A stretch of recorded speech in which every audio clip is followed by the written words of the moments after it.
I spent a whole week rehearsing an introduction for my new neighbor, and guess what? Not a single word of it got used. A whole week. What were you doing, reading a resume to them? Exactly, real life had completely different plans. The story actually starts with midnight trash bags. Trash bags. Okay, now I need to hear this story. Welcome back, everyone. I'm Anna. And I'm Jay, bearer of a speech that went completely unused. Today we're talking about what happens when your memorized English meets real, messy, unplanned life. Before we dive into the dumpster fire, pun fully intended, let's talk about why we do this.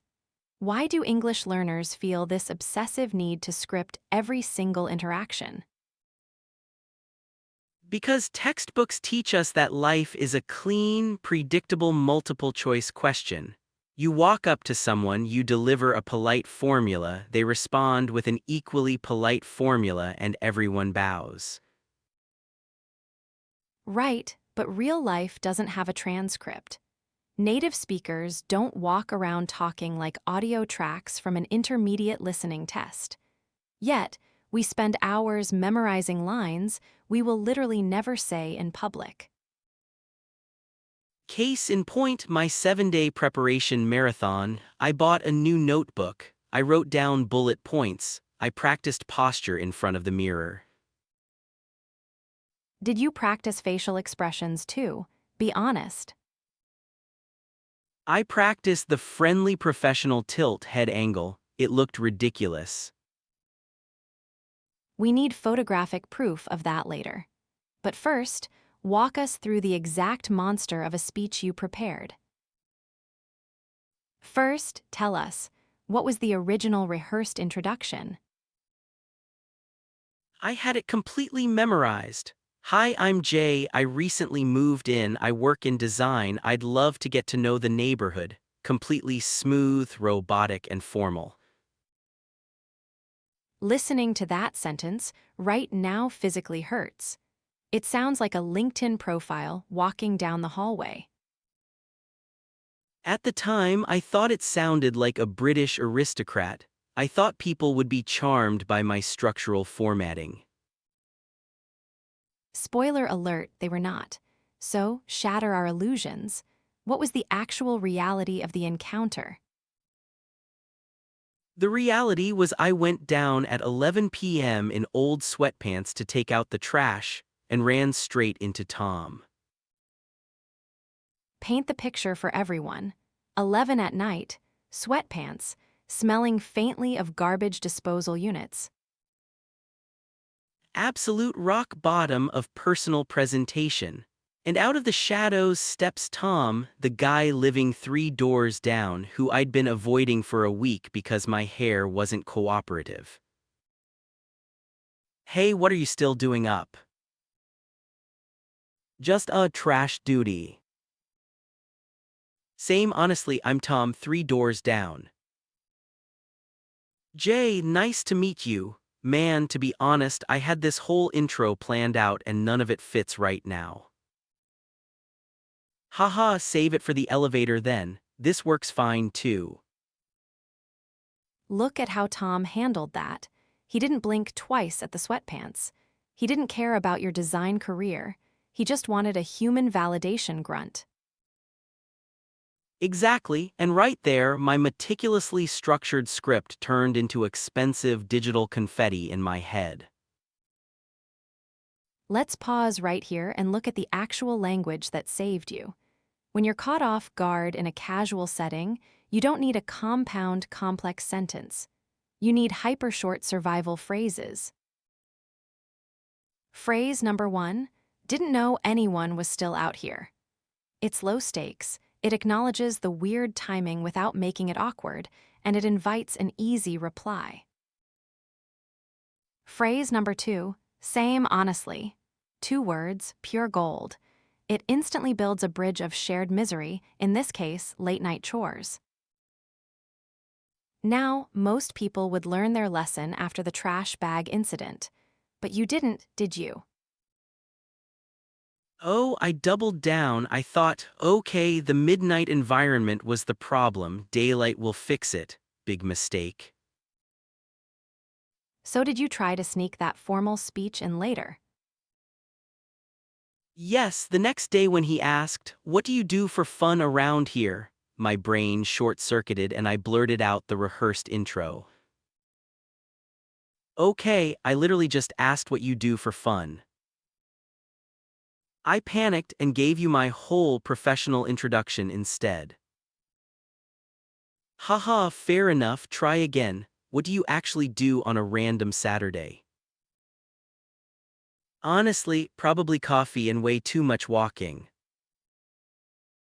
Now that I believe. Think about the cognitive dissonance Tom experienced in that moment. He asked a human question about leisure, and you fired back with a corporate summary. It felt like a job interview I hadn't prepared for, even though I was the one who prepared for it. That's the irony. That is the biggest lesson here, guys. A memorized script only answers the question you prepared for in your head, not the one someone is actually asking. When someone asks about your weekend, they don't want your CV. They want to know if you're a functioning member of society who also enjoys caffeine. If you give a resume answer to a casual vibe check, people get confused. They step back, they look for the nearest exit. And rightfully so, it creates an invisible wall. Language learners often think high-level vocabulary and formal structures make them sound smart, but in casual contexts, it just makes them sound unapproachable. Let's move to phase 3 of this social comedy. Because relationships don't get built on the first accidental meeting, they get forged in moments of shared inconvenience. So how did it turn into actual friendship? One day the elevator broke down. Both of us were carrying heavy grocery bags up 4 flights of stairs. Ah, the ultimate equalizer, the broken elevator of doom. Of course this happens the one day I buy too much. Here, hand me a bag, I've got a free hand. Oh no man, you really don't have to. I know, doing it anyway. Alright, I owe you one. You can pay me back by telling me the gossip about everyone else on this floor. Deal. Look at that interaction. Not a single difficult vocabulary word. No idioms about raining cats and dogs. Just raw, functional, polite English delivered with confidence. And notice what I did there, I didn't ask permission to help, I asserted the help. In English culture, offering help aggressively like that often breaks through polite hesitation. Let's break down those micro phrases, because they are absolute gold for your daily toolkit. First, I've got a free hand. It's a casual, physical observation that leads directly into an offer. It's much softer than saying, "Let me carry your groceries." Second, I know, doing it anyway. This is brilliant for playful banter when someone protests your kindness. It shows personality. Third, I owe you one. The ultimate social currency phrase. It guarantees future interaction without feeling transactional or weird. Now, since we are talking about building a natural command of the language, let's address some structural traps that learners fall into when they try to over-explain things. A quick grammar check. Not "it's raining since morning," but "it's been raining since morning." Why? Because it's an action continuing over a period of time, requiring the present perfect continuous tense. Not "I am having a car," but "I have a car." Stative verbs relating to possession do not take the continuous form in standard conversational English.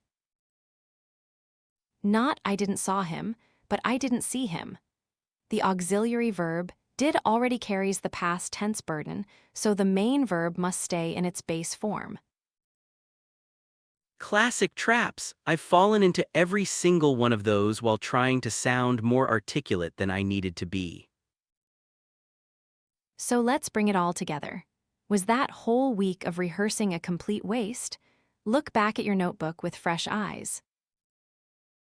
Not at all. A few weeks later, we had a formal building meeting and I finally used that professional intro. Everyone was actually impressed. Wait, you actually used the corporate resume line at a building committee meeting. I did. People were arguing about parking spaces, tension was high, and I stood up, cleared my throat, and delivered the exact line. Hi, I'm Jay. I recently moved in. I work in design. I'd love to get to know the neighborhood. And what happened? The room went quiet. Someone said, finally, someone who speaks English like an adult. It killed.